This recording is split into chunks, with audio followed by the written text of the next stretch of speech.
आगे जाकर यही हमारा एक्ट में तब्दील हो जाता है। तो now whenever we are talking about the Indian constitution, how it has been framed. तो भारतीय हमारा जो संविधान है आखिर फ्रेम हुआ कैसे, इसको फ्रेमिंग के लिए हम नॉर्मली यदि हम एक्ट की बात करें तो देयर आर 2 एक्ट, मुख्य रूप से 2 एक्ट के बारे में पढ़ेंगे। ठीक है, 2 एक्ट हम सबसे पहले पढ़ेंगे। एक पढ़ेंगे government of India act. Government of India act जो होगा 1919 होगा, जिसको चेम्सफोर्ड बोलते हैं हम लोग, है ना, और मॉन्टेग चेम्सफोर्ड। और एक जो होता है इसमें हमारा वो होता है government of India act 1935। Okay, so there are 2 act. ये 2 एक्ट हम सबसे पहले देखेंगे जहां से हमारे इंडियन जो कॉन्स्टिट्यूशन से इंडियन कॉन्स्टिट्यूशन का विचार करने की कोशिश किया जाता है। It okay. तो गवर्नमेंट ऑफ इंडिया एक्ट जो थी, इन्होंने क्या किया, तो government of India act 1919 actually it advocated for the bicameralism. किसके लिए किया, इन्होंने कहा कि बाइकैमरलिज्म होना चाहिए in India, bicameralism must be implemented. तो भारत में द्विसदनात्मक गतिविधि होनी चाहिए। ओके, और बाइकैमरलिज्म के आधार पर जो हमारे यहाँ पार्लियामेंट्री जो सिस्टम बनी, तो पार्लियामेंट तो ऐसा हमारा निर्माण जो होता है देखा था, तो इसमें हम देखते हैं कि प्रेसिडेंट भी आते हैं, है ना, plus both yes can always late. Number 1 bicameralism में देखा था, फर्स्ट वन इज लोकसभा, है ना, फर्स्ट वन इज लोकसभा और second one is called Rajya Sabha. Okay, so there are 2 houses in Indian constitution. Bharat के संविधान में देखा जाए तो हमारे पास 2 मुख्य रूप से क्या है, हाउसेज हैं, एक हमारा लोकसभा, एक हमारा राज्यसभा है। तो समटाइम्स एक question can be asked that in which act it has been advocated that India must have the bicameralism. Bharat में बाइकैमरलिज्म होने का जो विचार था, यह विचार सबसे पहले कहाँ से आती है, तो आपके जवाब में क्या दोगे, वह था government of India act 1919। Clear हो गई। और with this government of India act जो थी एक और विचारों को दिया, इन्होंने कहा पब्लिक सर्विस कमीशन का बात किया। क्या किया, public service commission. It has also advocated, इन्होंने कहा कि भारत के लिए पब्लिक सर्विस कमीशन भी होना चाहिए। और on the basis of this act Bharat में 1926 में हमारे यहाँ सबसे पहली बार पब्लिक सर्विस कमीशन का गठन किया गया। अब हमारा यूपीएससी बीपीएससी में क्वेश्चन पूछता है बाबू कि जो हमारे यहाँ इन इंडिया जो पब्लिक सर्विस कमीशन का गठन किया गया था, हु हैज बीन रिकमेंडेड, किसके द्वारा रिकमेंड की गई थी, तो there was a commission, this is called Lee commission. You might have heard the name of Lee commission, नहीं सुने हो। एक हमारा ली कमीशन का गठन हुआ था और ली कमीशन के गठन पर ही, उसके रिकमेंडेशन पर ही हमारे यहाँ पब्लिक सर्विस कमीशन का निर्माण हुआ है। Is it okay. दुनिया में यदि देखा जाए, if I am talking about in the world, तो दुनिया में सबसे पहली बार पब्लिक सर्विस कमीशन का जो एग्जाम हुई थी देखा हुआ है, तो ये ऐसे चाइना का नाम आता है, समझ आया। सबसे पहले कहाँ हुआ था, चाइना में हुआ था। लेकिन यदि हम बात करते हैं इंडिया में, तो जब India was in the hand of British, अंग्रेजों की जब हमारी अधीन थी, तो भारत में पब्लिक सर्विस कमीशन का जो कॉन्सेप्ट थी, ये सबसे पहले शुरू होता है कहाँ से, 1926 से ली कमीशन का। इसका हमने मे भी हिस्ट्री आपको बताया होगा कि भारत में जो पब्लिक सर्विस कमीशन की बात करें तो सबसे पहला जो हमारा पब्लिक सर्विस कमीशन उस समय की बात करें तो उसमें आईसीएस नाम दिया गया था। अंग्रेज के समय में इसका क्या नाम दी गई थी, आईसीएस। ठीक है, इंडियन सिविल सर्विस, याद रहेगा, इंडियन सिविल सर्विस नाम दी गई थी। तो सबसे पहला जो आईसीएस निकालने वाले थे वो कौन थे, रविंद्रनाथ टैगोर के भाई का नाम था सत्येंद्रनाथ टैगोर, नाम याद होगा।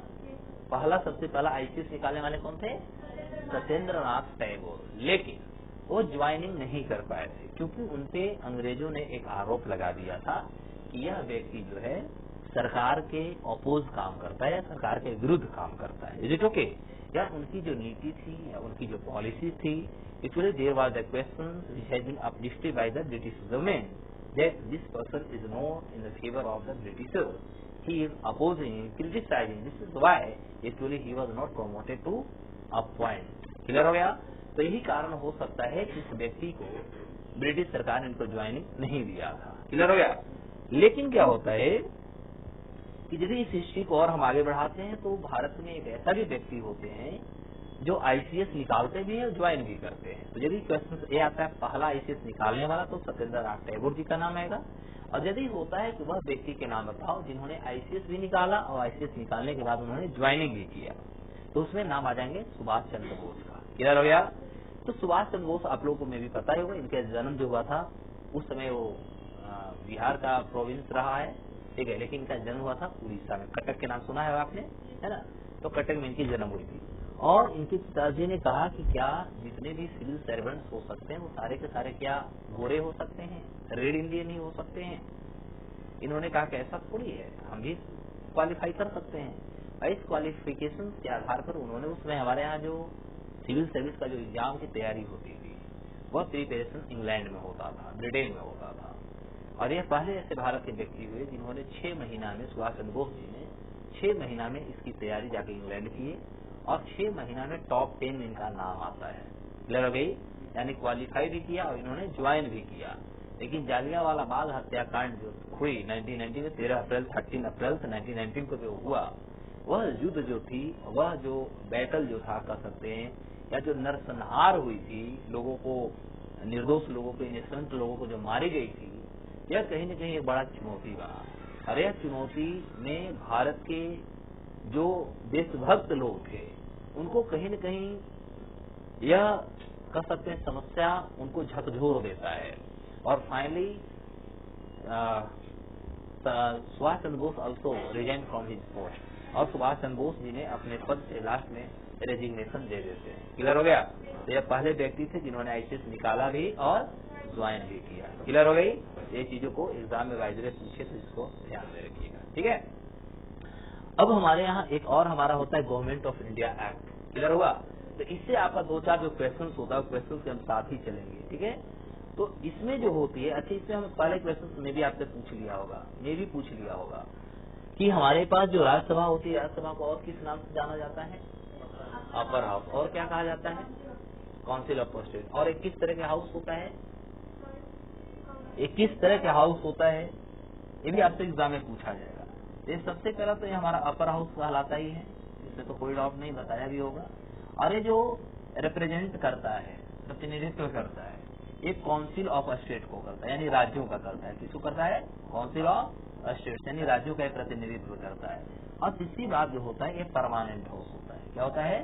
परमानेंट हाउस होता है, यानी इसको कभी भी डेमोलिश नहीं किया जा सकता। नहीं किया होगा, क्योंकि इसका पीरियड जो होता है, आगे हम लोग ऐसे पढ़ेंगे, तो ये जो होता है ऐसे राज्यसभा जो होता है इसका 6 ईयर्स जो होता है टेन्योर होता है।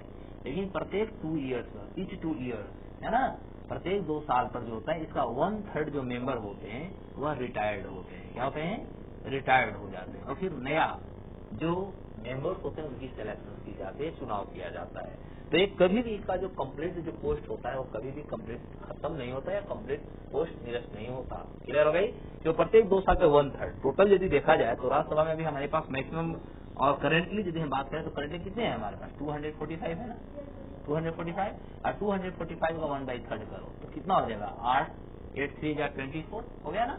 अब 3 1 जा 3, मतलब 81 to 82 कर सकते हैं, 81 या 82 हम कर सकते हैं ना। 81 to 82 जो हमारे पोस्ट होते हैं, जो मेंबर होते हैं, उनकी इलेक्शन प्रत्येक 2 वर्ष पर होता है। लेकिन कम्प्लीटली 245 तो इससे रिटायर्ड नहीं हो रहे हैं। तो ये चीजों को, तो यही कारण हो सकता है कि जो हमारा अपर हाउस है, राज्यसभा है, इसको कहा जाता है कि this is a permanent house, it can't be demolished. यानी क्लियर हो गई? कुछ भी होगा नहीं डिमोलिश होगा। वहीं जब हम लोकसभा की बात करते हैं तो लोकसभा हमारा क्या है? सबसे पहला ये हमारा है टेम्पररी हाउस। क्या है? टेम्पररी हाउस है, क्योंकि ये 5 साल इसका जो होता है टेन्योर होता है। कितना टेन्योर होता है? 5 ईयर। लेकिन 5 साल से पहले भी इसे राष्ट्रपति जो होंगे, प्रेसिडेंट जो होंगे, वो क्या करेंगे? डेमोलिश कर सकते हैं। या मान लो जो देश के प्रधानमंत्री जो पीएम जो है वो रेजिग्नेशन देता है, तो जैसे रेजिग्नेशन देता है पूरा लोकसभा क्या हो जाएगा? निरस्त हो जाएगा, यानी ध्वस्त हो जाएगा, इनएक्टिव हो जाएगा, है ना। मान लिया जाए किसी भी मेंबर पर कैबिनेट के मंत्री जो होंगे उससे मान लिया जाए कि अविश्वास प्रस्ताव आती है। क्लियर हो गई? तो जैसे आता है पारित हो जाता है, पास हो जाता है, तो फिर सभी को क्या देना होता है? रेजिग्नेशन देना होता है। तो इस हालात में हम कह सकते हैं कि ये हमारा क्या है? टेम्पररी हाउस है, 5 साल चल भी सकता है और बिफोर 5 ईयर से डेमोलिश भी हो सकता है। क्लियर हो गया? और दूसरी बात यदि देखा जाए तो ये हमारा है क्या? तो ये हमारा लोअर हाउस है। लोअर हाउस जिसको हम लोग बोलते हैं हाउस ऑफ पीपल, है ना। वेयर वी कैन से, जहां पर लोगों की जो आवाज होती है, आम जनता की जो आवाज होती है, आवाज उठाने वाली जो संस्था होती है, उसमें क्या बोलते हैं, फ्लावर हाउस बोलते हैं। क्लियर हो गई। अब हमारे गवर्नमेंट ऑफ इंडिया आया एक्ट 1935। फिर 1935 को उस समय नाम जो दिया गया, इसके अंतर्गत जो कर सकते प्रेडिक्ट की गई, वो किया गया all India federation. All India federation याद रहेगा, इस समय दिया गया ऑल इंडिया फेडरेशन का नाम दिया गया। मतलब आपसे क्वेश्चन दो हो सकते हैं कि गवर्नमेंट ऑफ इंडिया एक्ट जो 1919 था वो किसको नेतृत्व किया, तो बाइकैमरलिज्म का किया।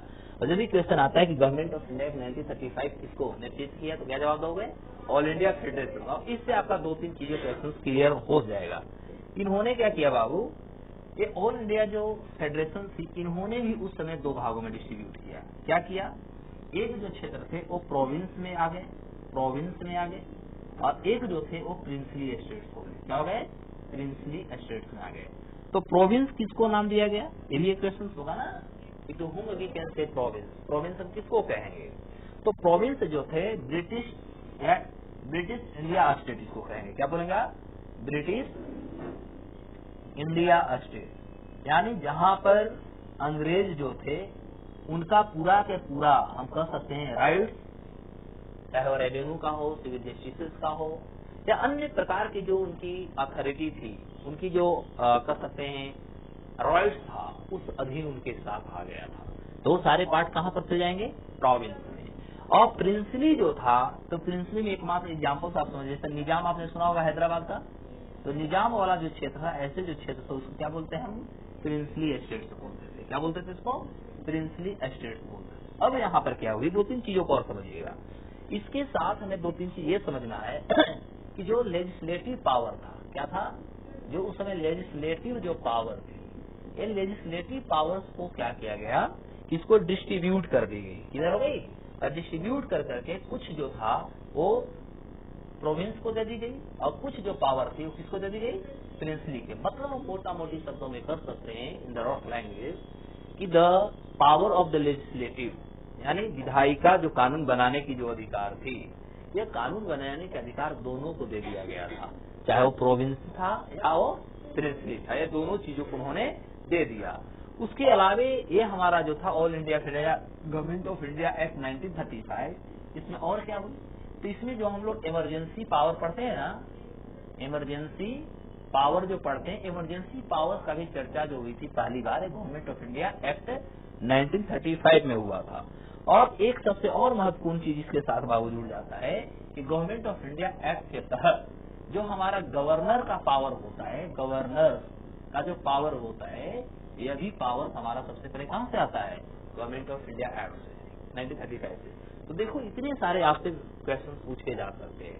क्वेश्चन पहला क्या पूछा जाएगा कि हमारे पास जो एक्ट है, कौन कौन से एक्ट सबसे इम्पोर्टेंट माना जाता है इंडियन कॉन्स्टिट्यूशन में। अब इसमें सबसे ज्यादा इम्पोर्टेंट जो होता है हमारा इंडियन कॉन्स्टिट्यूशन में गवर्नमेंट ऑफ इंडिया एक्ट मानते हैं। Why, what the reason is that कि लगभग 75% जो हमारा इंडियन कॉन्स्टिट्यूशन से बाबू है ना, लगभग हम कह सकते हैं, फिर से करता हूँ हमारे इंडियन कॉन्स्टिट्यूशन से देखा जाए तो 75% जो हमारा पार्ट है, चाहे हम कर सकते हैं सेम वर्ड कर सकते हैं, सेम सेंटेंस कर सकते हैं, सेम स्टेटमेंट कर सकते हैं, यानी 75% का हम कह सकते हैं 3/4 कर सकते हैं।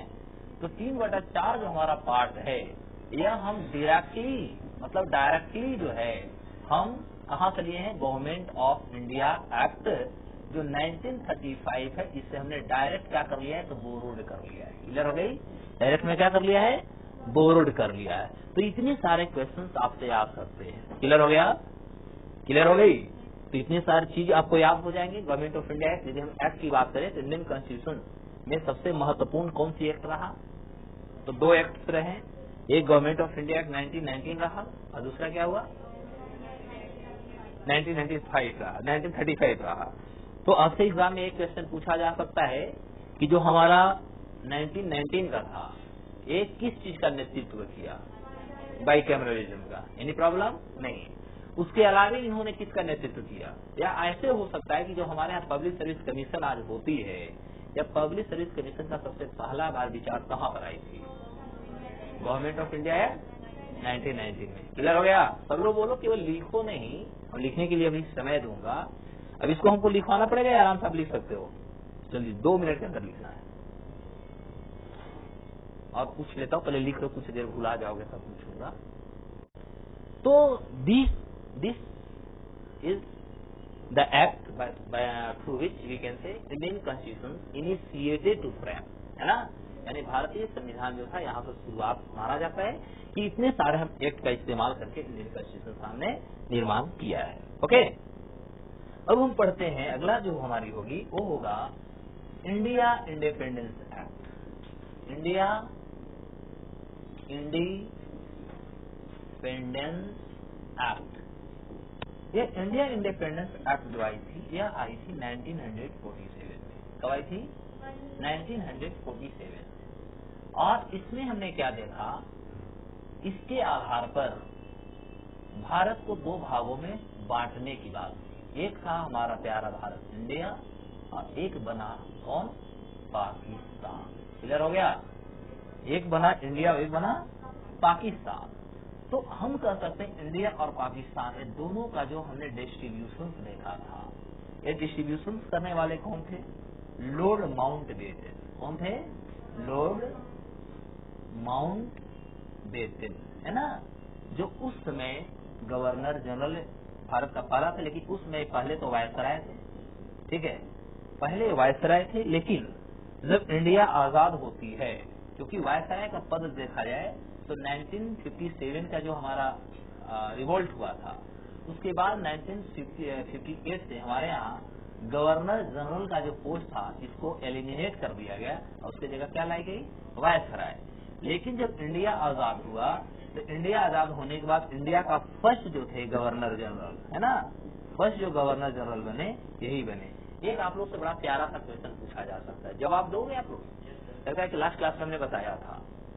अब बताओ, हमारे यहाँ तो अंतरिम जो गवर्नमेंट बनी थी, interim government you might have heard, interim जो हमारी गवर्नमेंट बनी थी, यह गवर्नमेंट बनी थी 1946 1946 में बना था, राइट। और इंतरिम गवर्नमेंट का जो हमारे देश का जो प्रधानमंत्री थे वो नेहरू जी थे। क्लियर हो गया? अब क्वेश्चन बनता है कि हमारे देश में जब प्रधानमंत्री बनते हैं तो प्रधानमंत्री जब बनते हैं साहब, तो उनको शपथ कौन दिलाता है? प्रेसिडेंट।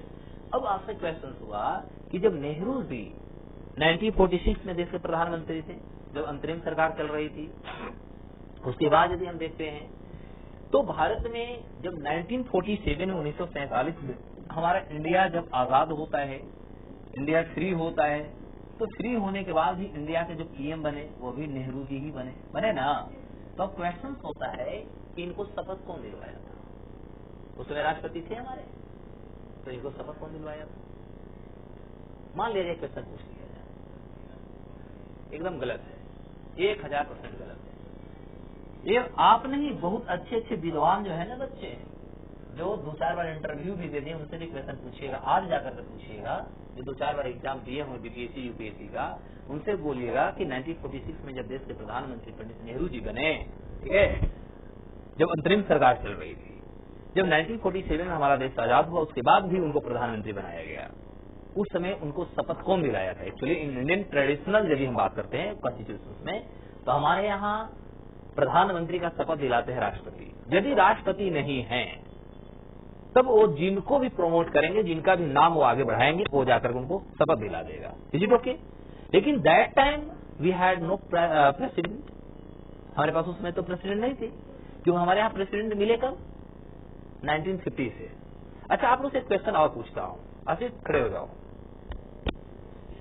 बाबू आप बताओ हमें कि इंडिया में भारत के पहले प्रेसिडेंट कौन थे?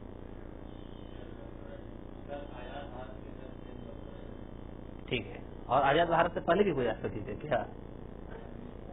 तो आप एक ये स्टेटमेंट ही गड़बड़ कर रहे हैं, है ना। अच्छा, अब आप बताओ कि हमारे जो प्रेसिडेंट राजेंद्र बाबू थे, ये कितने साल तक देश के राष्ट्रपति रहे? देखो कैसे क्वेश्चन घुमाया जा सकता है। हमारे जो राजेंद्र बाबू थे, डॉक्टर राजेंद्र प्रसाद, ठीक है, राजेंद्र प्रसाद देश के फर्स्ट कहा जाता है, हम लोग जानते भी हैं कि हमारा फर्स्ट प्रेसिडेंट रहे हैं ना। तो जब ये फर्स्ट प्रेसिडेंट रहे तो पहला क्वेश्चन है कि कितने साल तक देश के प्रेसिडेंट रहे? Just tell me. कौन बताएंगे? जो बताएंगे उनको मैं टॉफी खिला दूंगा, वही वाला टॉफी। मंच।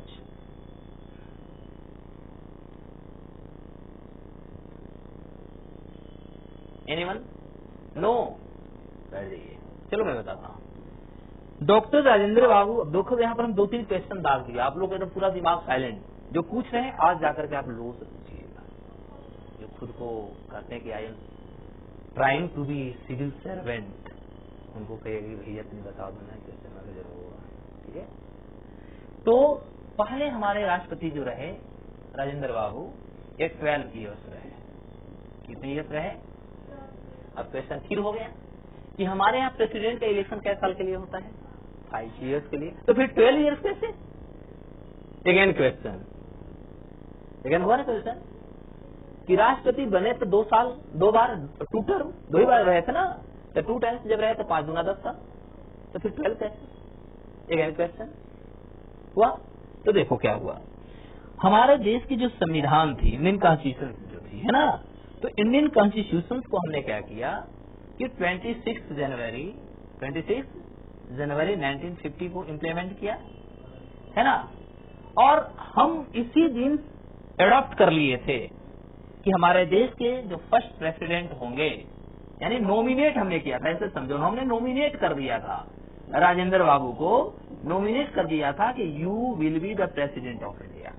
नॉमिनेशन क्या था? On the base of nomination, question is that, not on the base of election. तो इन्होंने क्या किया, हमारे यहाँ फर्स्ट जो लोकसभा का इलेक्शन हुआ है 1952 में हुआ। ऐसे तो देखा जाए 1951 में ही इलेक्शन हुई थी, ये भी नहीं पता है। सबसे पहला 1951 में हमारे यहाँ जो इलेक्शन हुई थी, वह इलेक्शन हुआ था शिमला में। क्लियर हो गई? अक्टूबर का महीना था, और वहां पर जो होती है आइस फॉलोइंग होना शुरू हो जाता है, बर्फ गिरना शुरू हो जाता है, स्नोइंग होना शुरू होता है। तो what this was the reason कि हम 1951 के अक्टूबर में पहली बार हम इलेक्शन करवा लिए थे लोकसभा का शिमला में, और उसके बाद जो हमारे रीमेन एरिया बची, जो रीमेन हम कह सकते हैं इंडिया के जो पार्ट बचे, वहां पर हम जो इलेक्शन करवाए वह 1952 में करवाए। इसलिए हम पढ़ते हैं 1952, रियलिटी इज दैट एकमात्र स्टेट था जहां पर 1951 में करवा लिए थे। क्लियर हो गई? तो उस समय क्या हुआ, तो 1952 में हमारे यहाँ इलेक्शन होता है लोकसभा का। तो लोकसभा का जैसे ही इलेक्शन होता है, उसके बाद हमारे यहाँ प्रेसिडेंट का इलेक्शन भी होता है। तो 1952, अब ऐसे समझो, 1952 से लेकर के 1957 5 ईयर्स हो गया, और फिर 1957 से लेकर के 1962 हो गया। यानी हमारे जो राजेंद्र बाबू थे, राजेंद्र बाबू 10 ईयर्स, देख लो, 5 ईयर से हो गया और 5 ईयर से हो गया ना, तो टोटल हम क्या कहेंगे, 10 ईयर्स कहेंगे ना। तो जो 10 ईयर्स हुए, ये 10 ईयर्स हमारे राजेंद्र बाबू जो हुए प्रेसिडेंट बने, और यह प्रेसिडेंट जो बने, यह बने on the base of elected, यानी इलेक्टेड हुए, इन्होंने निर्वाचन के आधार पर 10 बार, और 50 से लेकर के 52 के बीच 2 साल इन्होंने on the base of nominated रहे, यानी 2 ईयर्स इन्होंने क्या रही है, नॉमिनेटेड रहे। तो टोटल कितने साल हो गए, 12 ईयर्स हो गए कि नहीं हो गए? तो आप किसी को फंसा सकते हैं, एग्जाम भी आपको फंसाएगी कि ठीक है 12 साल रहे, कैसे? दिस इज द क्वेश्चन, कैसे? तो आप क्या जवाब दोगे? तो आप कहेंगे कि सर 52 1950 और 1952 तक he was the president as nomination, on the basis of nomination, and from 52 to 62 he was the president on the basis of election. So therefore 10 years he was elected and 2 years he was nominated. So due to that he served India as the president for 12 years. Clear हो गई?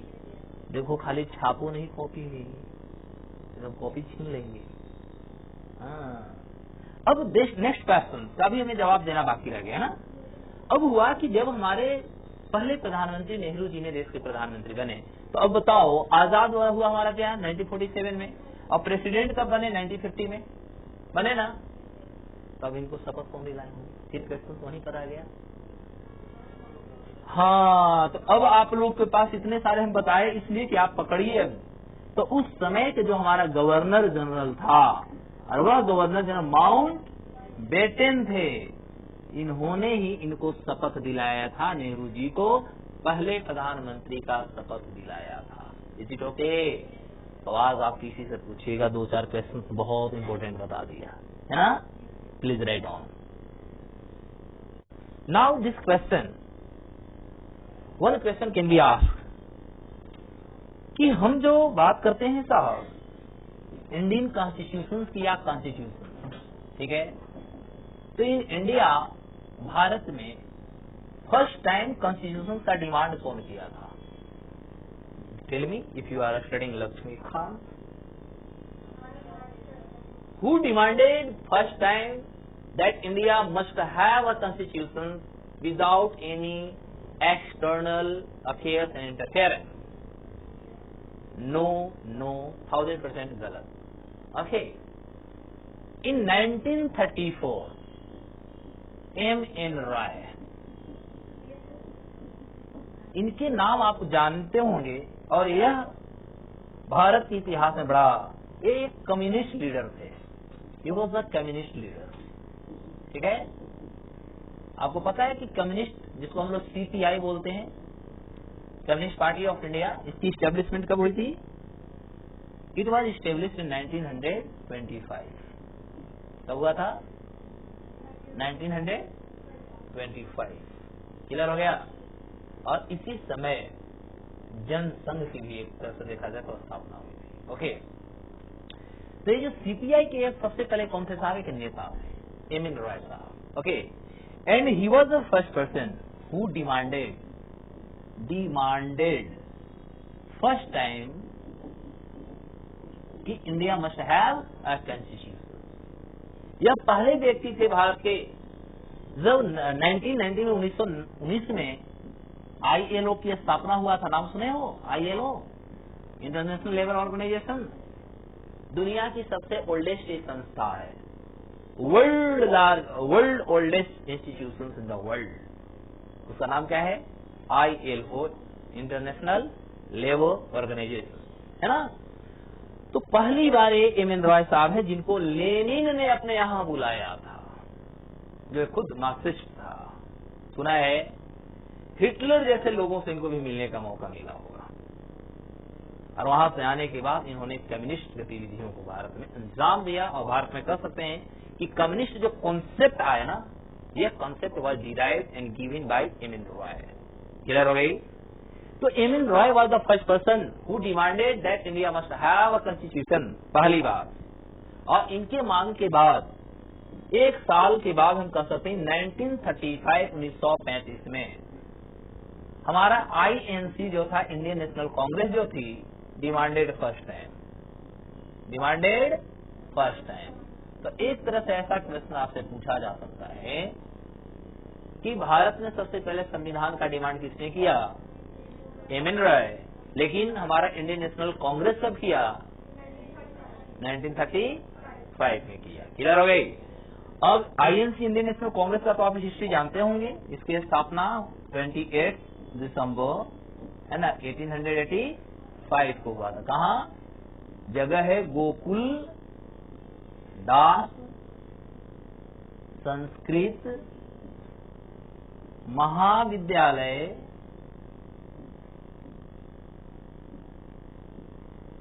ये है आपको बॉम्बे में. Clear हो गई. तो एक इसकी स्थापना और जब इसकी इस्टेब्लिशमेंट हो रही थी तो INC के टोटल जो मेंबर थे वो 72 मेंबर्स थे, participated. Only 72 members participated in INC when it was established on 28 December 1885. और in which no one from Bihar. Bihar से एक भी व्यक्ति नहीं था. अब ये तो हमने बिहार से क्यों बोला? हो सकता है कि BPSC पूछ दे कि जब 1885 में कांग्रेस की स्थापना हो रही थी, 72 लोग उसमें पार्टिसिपेट किए थे, रिप्रेजेंटेटिव थे, तो बिहार से कितने लोग थे? तो बिहार का एक क्वेश्चन क्लियर कर दिया तुरंत, है ना. उसमें एक भी व्यक्ति नहीं थे. तो एक क्वेश्चन तो आपको जानना होगा. अब क्या होता है? Just you have to write please. अगले स्लाइड में बताऊंगा. ठीक है. कांग्रेस कहते हैं किसको? देखो, one question actually I asked. What I asked? I asked one question that would mean by Congress. एक क्वेश्चन पूछा था ना कि कांग्रेस आप क्या समझते हो। देखो Congress, this word was in the first time, एक वर्ड जो थी पाया गया था हमको नॉर्थ अमेरिका के जो किताबें थी, अमेरिकन बुक का शब्द है, इस किताब में सबसे पहले वर्ड को पाया गया था। And Congress mean to say a group of people, a group of people होता है। तो आपसे हो सकता है इंटरव्यू में क्वेश्चन कर दे कि what do you mean by Congress, then you can answer that Congress mean to say a group of people ना, लोगों के समूह को क्या बोलते हैं, कांग्रेस बोलते हैं। इसको सिंडिकेट भी आप कर सकते हैं। Is it okay? अब क्या होता है साहब कि when India was in the process to be independent, अब ब्रिटिशर्स हमारे साथ गेम खेलना शुरू कर दिया। अंग्रेज लोग जो थे बड़ा तेज तरार आदमी थे साहब। अब ये हमें लुभाने की काम करना शुरू कर दिया। लुभाना समझते हो? इन्होंने किया, एक अगस्त प्रपोजल लेके आ गया, अगस्त प्रपोजल लाया।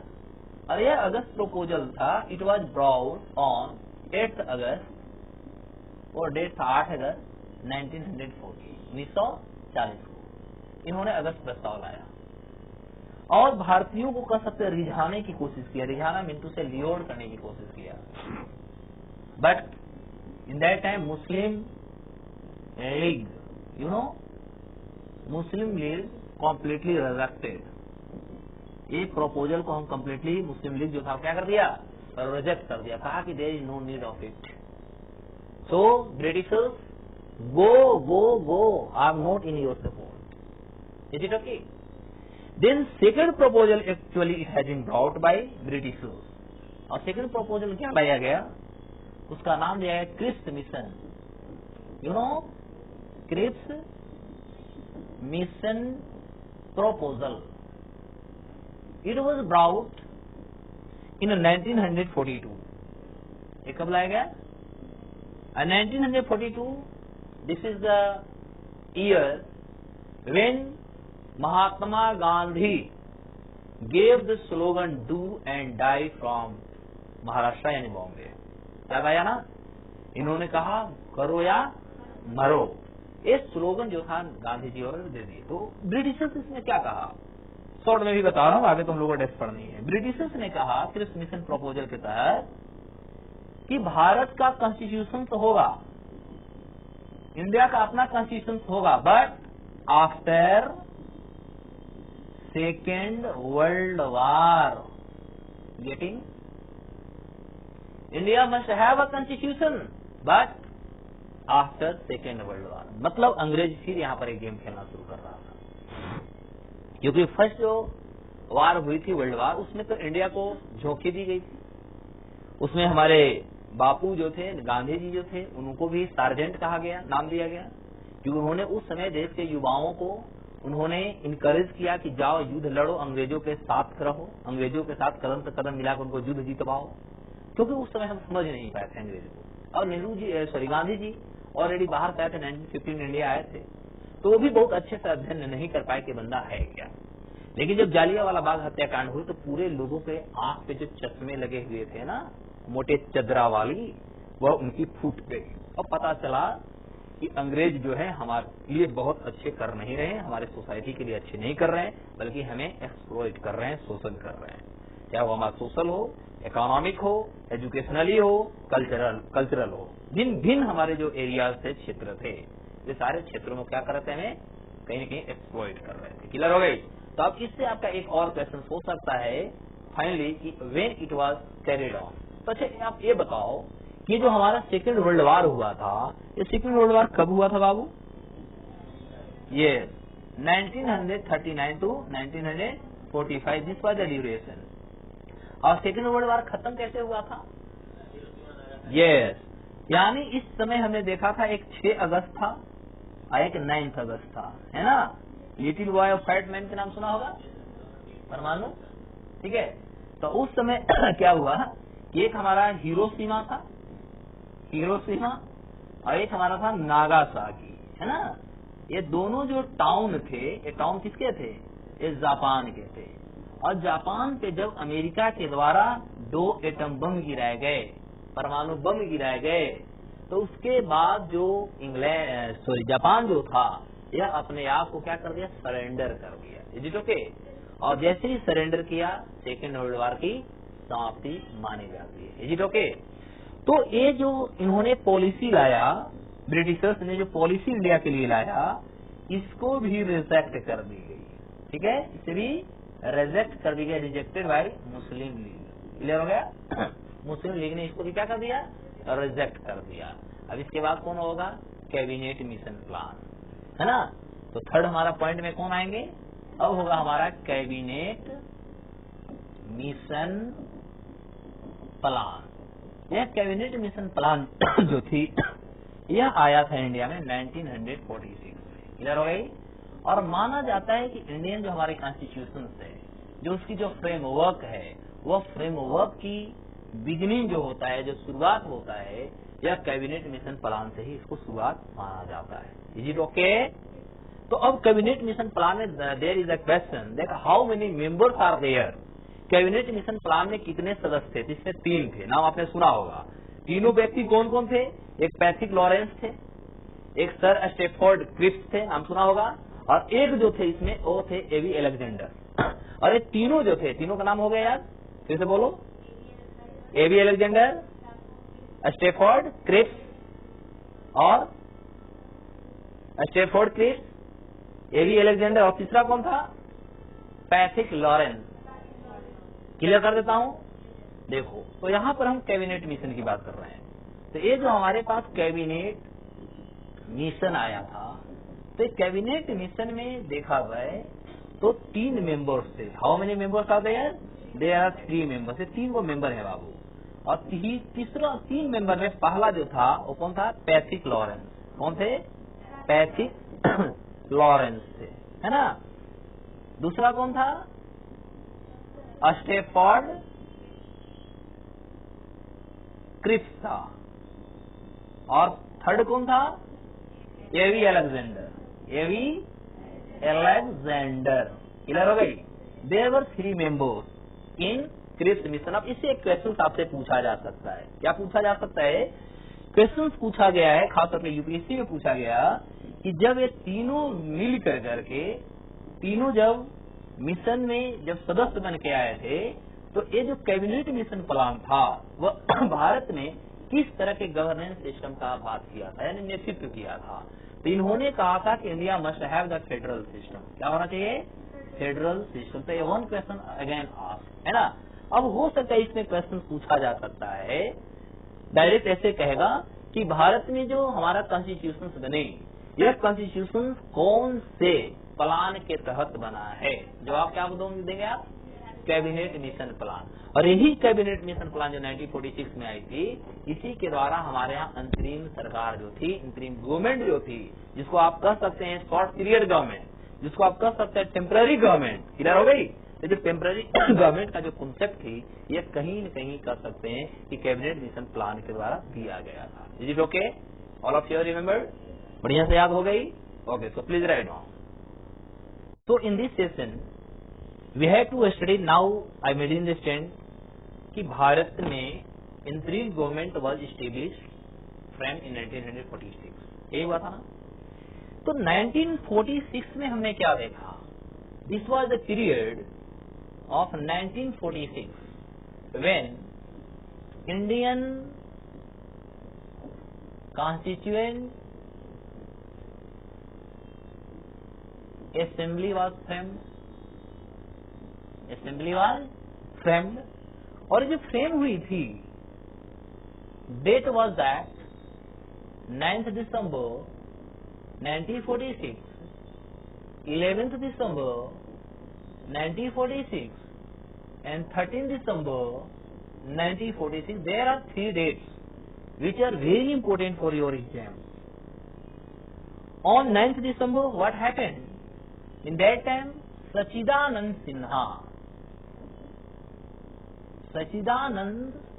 Sinha was nominated temporarily, यानी इनको टेम्पररली कह सकते हैं, इनको चेयरमैन बना दिया गया था। कारण थी in that time there were a lot of people, total 389, आगे मैं बताऊंगा। और उनमें से ही वॉज द पर्सन जो ओल्ड एज पीपल थे। क्या है? ओल्ड एज पीपल थे, या ओल्ड एज मेंबर आप कह सकते हो। लेकिन कौन सी किताब पढ़ के बात कर रहे हो? कौन सी रिपोर्ट? कुल दिमाग में अपने पास दीजिए, ठीक है? पूरे कहानी को सुनिए। गूगल वाला बात शुरू कर दी है ना। I know this is knowledge which has been gain from Google. Okay. Second, he was a senior most leader. Okay, he was a senior most leader. तो यह एक सीनियर मोस्ट लीडर थे। और सीनियर मोस्ट लीडर की जो हमने concept किया था, एक कॉन्सेप्ट जो हमने बोरोड किया था, एक क्वेश्चन से यूपीएससी ने पूछा है। तो this senior most post was borrowed from France. Okay, यानी from French revolution you can say. तो एक सच्चिदानंद सिन्हा को 9 दिसंबर 1946 को सबसे पहले जो हमारा संविधान सभा बनी, कॉन्स्टिट्यूंट असेंबली बनी, उसका इनको एक टेम्पररी इनकी चेयरमैन बना दिया गया। एक्चुअली बहुत ओल्ड एज थे और बाद में इनकी बीमारी भी हो गई, बहुत ज्यादा बीमार पड़ने लगे। 2 दिन के बाद जब इनको बहुत ज्यादा बीमार पड़ने लगे तो अंततः 11 दिसंबर 1946 को हमारे न्यू चेयरमैन आए। ठीक है, न्यू चेयरमैन का नेम आया। और न्यू चेयरमैन जो थे वह कौन थे साहब? तो इसमें हम आए डॉक्टर राजेंद्र बाबू का नाम आया। ठीक है, doctor Rajendra Prasad, he was again, अब यहाँ पर आप वो कर लेंगे इलेक्टेड। ठीक है, एक परमानेंट अब इनको मेंबर बनाएंगे, परमानेंट अब एक चेयरमैन बन गए। अब तो समझ में आ गया। और एक किसके बन गए? कॉन्स्टिट्यूएंट असेंबली के परमानेंट चेयरमैन बन गए।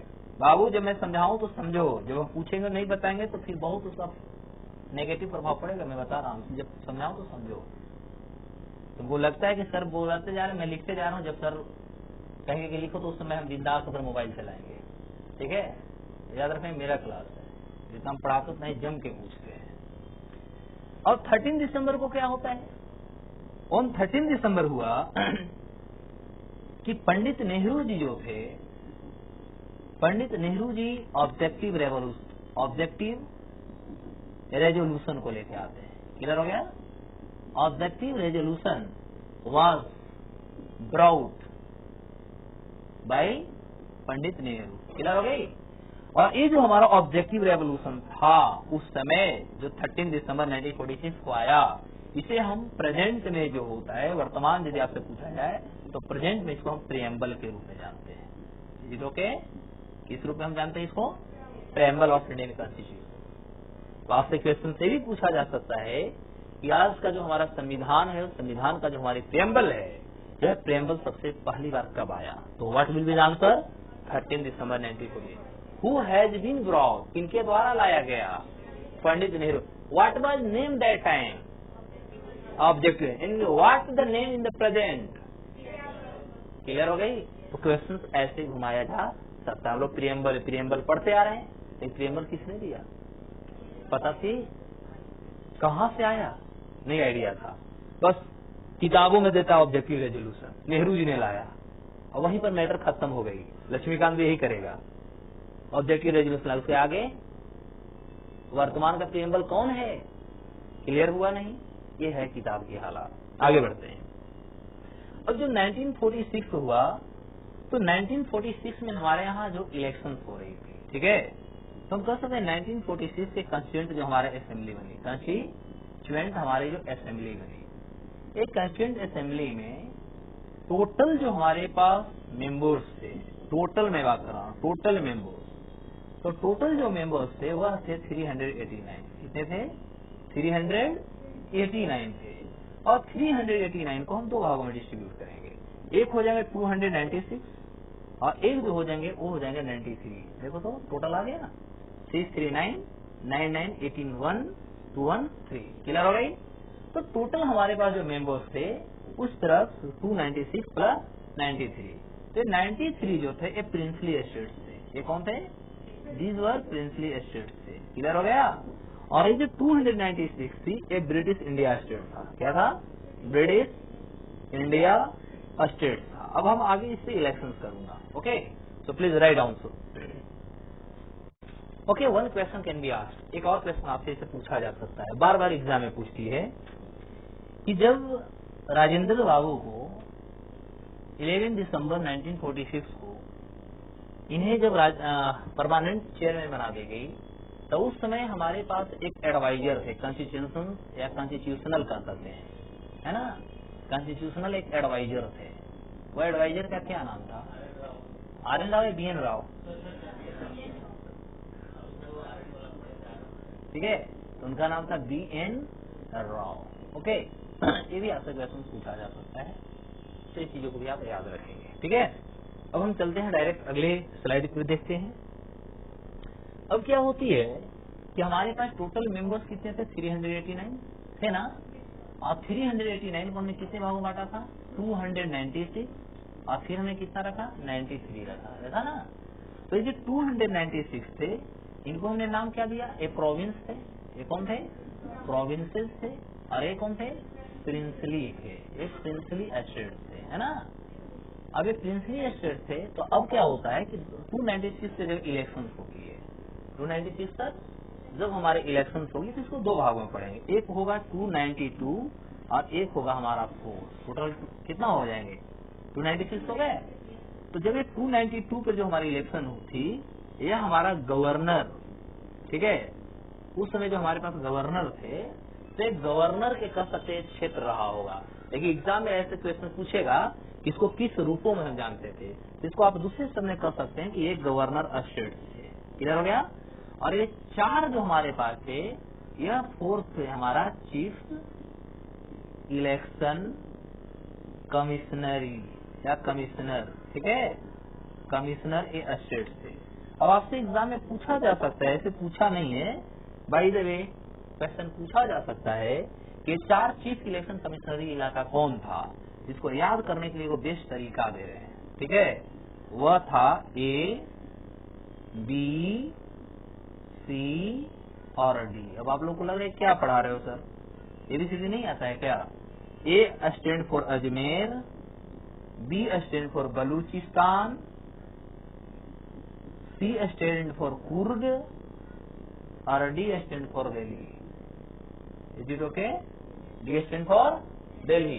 तो यदि आपसे क्वेश्चन पूछा जाए कि हमारे पास चीफ इलेक्शन कमिश्नरी कौन था, तो ABCD बोल सकते हैं। ABCD का फुल फॉर्म याद हो गई। आगे बढ़ जाऊं।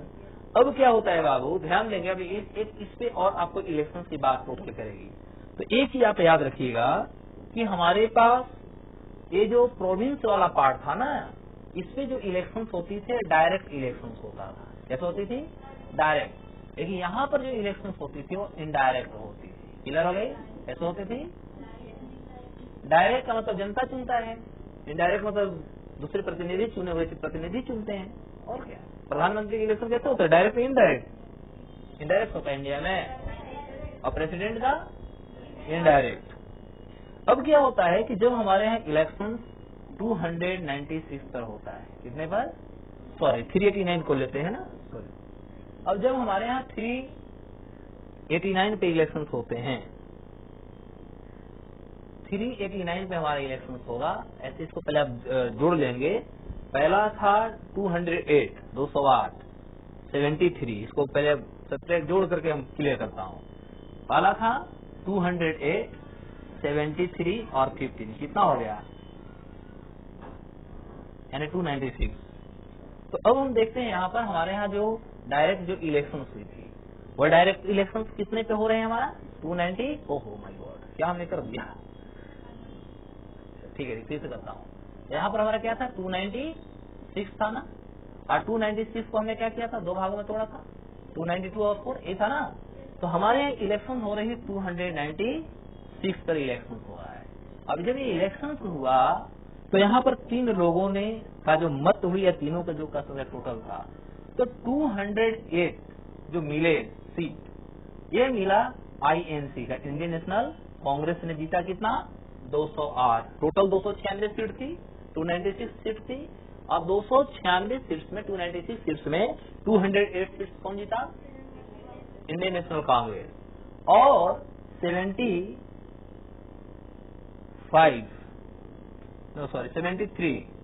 73 जो सीट था ये जीता मुस्लिम लीग। बचा कितने आप? आई थिंक 15 बचा होगा, देख लेंगे कितना बचा होगा। 15 काउंट कर लेंगे। 5 3 8 8 16 1 7 8 9 है ना, 7 सही है ना, 5 3 8 8 16 6 7 8 9 ठीक है। और 15 जो हमारे पास थी यह 15 कहा कि हम भैया इंडिपेंडेंट रहेंगे। क्या रहेंगे हम? इंडिपेंडेंट रहेंगे, हमको छेड़छाड़ मत करो। हम न तो भारत के साथ जाएंगे, यानी न तो हम इंडियन नेशनल कांग्रेस के साथ जाएंगे और न हम मुस्लिम लीग के साथ जाएंगे, हमको स्वतंत्र छोड़ दो। Is it okay? तो एक क्वेश्चन और आपसे पूछा जा सकता है, वन क्वेश्चन अगेन ये पूछा जा सकता है कि जब हमारे यहाँ कॉन्स्टिट्यूएंट असेंबली का जब निर्माण हो रही थी, क्योंकि हमारे यहाँ संविधान बनने में 2 साल 11 महीने 18 दिन लगे थे। इसमें टोटल यदि देखा जाए तो इसमें 2 व्यक्ति ऐसे थे जो कभी पार्टिसिपेट नहीं किए। या क्वेश्चन ऐसे पूछा जा सकता है कि जब हमारे संविधान सभा का निर्माण हो रही थी तो संविधान सभा के निर्माण में कौन कौन से ऐसे व्यक्ति थे जो कभी भी उसमें पार्टिसिपेट नहीं किए। मीनिंग क्लियर हो गई? तो उसमें 2 व्यक्ति को आप नाम लिखिएगा या 2 व्यक्तियों को आप नाम याद रख लीजिए। एक पहला जो थे वो महात्मा गांधी थे, एम गांधी थे, और दूसरा जो व्यक्ति था वह व्यक्ति का नाम था मोहम्मद जिन्ना। क्लियर हो गई? जिन्ना। ये 2 ऐसे व्यक्ति रहे जो पूरे के पूरे जो कॉन्स्टिट्यूएंट असेंबली हमारी बनी, ये पूरे के पूरे कॉन्स्टिट्यूएंट असेंबली में कभी भी पार्टिसिपेट नहीं किए। मीनिंग क्लियर हो गई? तो आपसे ये भी क्वेश्चन पूछा जा सकता है कि जब डायरेक्ट इलेक्शन 296 पर हुआ तो उसमें इंडियन नेशनल कांग्रेस को कितना सीट मिला, मुस्लिम लीग को कितना मिला और इंडिपेंडेंट कितने रह गए। क्लियर हो गई? तो 296 को हमने 3 भागों में डिस्ट्रीब्यूट कर दिया, याद हो जाएगा इतना। चलो be fast and write down. तो अभी तक हमने देखा कि हमारे इंडियन कॉन्स्टिट्यूशन बनी कैसे, पॉलिटी है क्या, पॉलिटी का यूज कैसे होता है। आई थिंक हमने बताया होगा कि वर्ल्ड में कितने प्रकार का संविधान है, बताया है। How many kinds of? 4। Indian constitution कैसी है? रिजिड, दिस इज कॉल्ड रिटिन, है ना, यानी भारत में संविधान लिखा हुआ संविधान है, लेकिन कुछ क्षेत्रों ऐसे हैं, कुछ एरियाज ऐसे हैं वहां पर इंडियन कॉन्स्टिट्यूशन बहुत ज्यादा फ्लेक्सिबल है, तो कुछ ऐसे जहां पर बहुत ज्यादा रिजिड है, हार्ड है, और दोनों की कॉम्बिनेशन से इंडियन कॉन्स्टिट्यूशन बनी है। Would you tell me how many words in Indian constitution? 369। And in American constitution 7,000 या 5,000? 5,000। Not remember? Why? Okay, you are not. Okay. So now, if we are studying Indian polity, in Indian polity, just we must have the 2 sessions to distribute and identify to read. One thing जो होता है वो हमारा company rule चलेगा। क्या चलेगा? Company rule हम पढ़ेंगे। और सेकंड जो होगा वो हमारा क्राउन रूल में बांटेंगे। क्या करेंगे? क्राउन रूल में बांटेंगे। तो जो कंपनी रूल की हम बात करें तो you must be known of it कि भारत में जो ईस्ट इंडिया कंपनी आई थी, ईस्ट इंडिया कंपनी है ना, ये आया था इंडिया में 1600 में। कब आया था? 1600 में। और जब ये 1600 में आया था तो इसका एक ही मात्र मोटो था, टू ट्रेड, यानी व्यापार करना। क्या काम था इसका? व्यापार करना, यानी व्यापार के ऑब्जेक्टिव से actually east India company arrive in India, Bharat में आया था। लेकिन क्या होता है, किसी के दौरान हमने देखा कि कंपनी रूल का यदि हम पहले पीरियड देखते हैं तो यह 1773 से लेकर के यह चलता है 1857, जब हमारे पास म्यूटिनी रिवॉल्ट होता है, सिपॉय रिवॉल्ट होता है। तो टिल नाउ हम कह सकते हैं 1773 to 1857, this is the period of company rule. This is the period of company rule. और if you are studying about the crown rule, तो क्राउन रूल का जो हमारा पीरियड होता है बाबू, यह पीरियड होता है सिंस वी आर टॉकिंग तो 1858 टू 1947 टिल इंडियन इंडिपेंडेंस, है ना। जब भारत की आजादी हो जाती है उस समय तक जो ये प्रोसेस चलती है, यह प्रोसेस को हम लोग क्या बोलते हैं? Crown rule. Is it okay? What happened there? उस समय क्या हो रहा था कि कंपनी रूल में देखा जाए तो this was the period of 1764, 1764 की बात थी। इन दैट टाइम बक्सर का हमारा युद्ध हुआ था। यू नो बक्सर इन बिहार? तो बक्सर के एक रिवोल्ट हुआ था, क्लियर हो गई। और बक्सर की जो रिवोल्ट हुआ था 1764 में, इसमें उस समय के जो हमारे पास मुगल जो एम्पायर थे, क्लियर हो गई, मुगल एम्पायर कौन थे उस समय? बहादुर शाह सेकंड। कौन थे? बहादुर शाह सेकंड उन दैट है। तो उस समय क्या हुई कि जब हमारा बक्सर का युद्ध हुआ 1764 में, तो इस समय क्या हुआ कि मुगल एम्पायर और इसके साथ बंगाल के जो शासक Sirajuddaula, you might have heard, ये दोनों मिल कर करके ईस्ट इंडिया कंपनी का ये सब सामना कर रहे थे, लड़ाई कर रहे थे, युद्ध कर रहे थे। लेकिन समस्या क्या थी कि इनके पास बहुत अच्छे हथियार नहीं थे मुगल के पास, क्योंकि ये भाला गंडासा ये सब में ट्रस्ट करते थे। और ईस्ट इंडिया कंपनी उसी समय तोप लेकर के आ गई, मशीन गंज लेकर के AK-47 लेकर के आ गई। तो बताइए कौन इसमें पावरफुल होगा? और यही कारण हुई कि 1764 का जो बक्सर का रिवोल्ट था, इसको पूर्ण रूप से अंग्रेज जो था या ईस्ट इंडिया कंपनी जो थी, यह कंपनी ने इसे जीत गया। ओके, और जैसे ही जीतता है तो जीतने के बाद हमने देखा कि ये जो हमारे बहादुर शाह सेकंड जो थे मुगल एम्पायर, इन्होंने उस समय की जो क्वीन थी, महारानी जो थी, तो उस समय की जो क्वीन थी इंग्लैंड की, उससे नाम था एलिजाबेथ। क्या नाम था? एलिजाबेथ सेकंड थी। किधर हो गई? तो इन्होंने क्या किया कि एलिजाबेथ सेकंड को इन्होंने जो है दीवान का राइट दिया, यानी राइट्स ऑफ दीवान कह सकते हो। इन्होंने राइट्स ऑफ दीवान, इन्होंने दीवान के अधिकार दे दिए। किसको? महारानी एलिजाबेथ को। क्लियर हो गई? अब जैसे ही इन्होंने एलिजाबेथ को इसकी अधिकार देते हैं तो अब समझना कि दीवान है क्या। दीवान का मतलब होता है राइट ओवर, ध्यान देंगे, right over revenue and civil justice. अब ऐसे समझो कि राइट्स ऑफ दीवान का मतलब होता है बाबू कि जहां पर आपको रेवेन्यू कलेक्ट करने का अधिकार मिल गया। अभी भारत में रेवेन्यू कौन कलेक्ट करता है? ITO, इनकम टैक्स ऑफिसर, सुने हो। और सिविल जस्टिस, समाज में आपको न्याय देना है, सोशल जस्टिस देना है, कौन देते हैं भारत को? हमारे आज के जज देते हैं, मजिस्ट्रेट देते हैं। यानी रेवेन्यू कलेक्ट करने का भी अधिकार हमने दे दिया ईस्ट इंडिया कंपनी को, और हमने उनको जस्टिस करने का भी अधिकार हमने दे दिया ईस्ट इंडिया कंपनी को। क्लियर हो गई? और ये जो संधि हुई थी 1764 वाला, यह जाकर के 1765 में इलाहाबाद की ट्रीटी आता है। क्या होता है? इलाहाबाद में एक ट्रीटी होता है। क्लियर हो गई? और ये जो ट्रीटी हुई थी 1765 में, इसी 1765 के ट्रीटी में भारत के जो मुगल शासक थे बहादुर शाह सेकंड, इन्होंने क्या किया कि उस समय की जो महारानी थी एलिजाबेथ सेकंड, इसको इन्होंने दीवान का राइट्स दे दिया। क्लियर हो गई? और इसके साथ ही हम कह सकते हैं कि जाओ अंग्रेज केवल एक ट्रेडर के रूप में आए थे कि हम केवल यहाँ पर व्यापार करेंगे, व्यापार करना ही उनका एक जो सबसे बड़ा उद्देश्य था। यह उद्देश्य धीरे धीरे उनका बदलना शुरू हो जाता है, क्योंकि अब उनको मिल गया है क्या, एक तरह से हम कह सकते हैं कि जब वो रेवेन्यू कलेक्ट कर रहे हैं, टैक्स कलेक्ट कर रहे हैं, तो एक तरह से एडमिनिस्ट्रेशन का काम करना शुरू कर दिया ना जी। उसके बाद ये जस्टिस कर रहे हैं, मजिस्ट्रेट और जज के काम कर रहे हैं, तो एक तरह से एडमिनिस्ट्रेशन का काम करना शुरू किया ना। मतलब हम कह सकते हैं कि अभी तक ईस्ट इंडिया कंपनी जो ट्रेडर के रूप में था, अब यह अपने पावर को, अपने हाथों को भारत में और ज्यादा इन्होंने स्प्रेड करना शुरू कर दिया, यानी फैलाना शुरू कर देता है। और अब यह ना केवल ट्रेड करता है, बल्कि यह अब क्या करना शुरू करता है, एडमिनिस्ट्रेशन भी करना शुरू कर देता है। क्लियर हो गई? तो इस तरह से हम कह सकते हैं कि जो बक्सर के युद्ध हुई थी और इलाहाबाद की जो संधि हुई थी, इससे अंग्रेजों को और ज्यादा एम्पावर्ड कर दिया गया, उनको शक्ति और दे दी गई। Is it okay? अब हम क्राउन रूल, अब इसमें हम लोग अगले क्लास में इसमें और लंबी डिस्कशन करेंगे। अब यहीं से हमारा रेगुलेटिंग एक्ट शुरू होगा, ठीक है।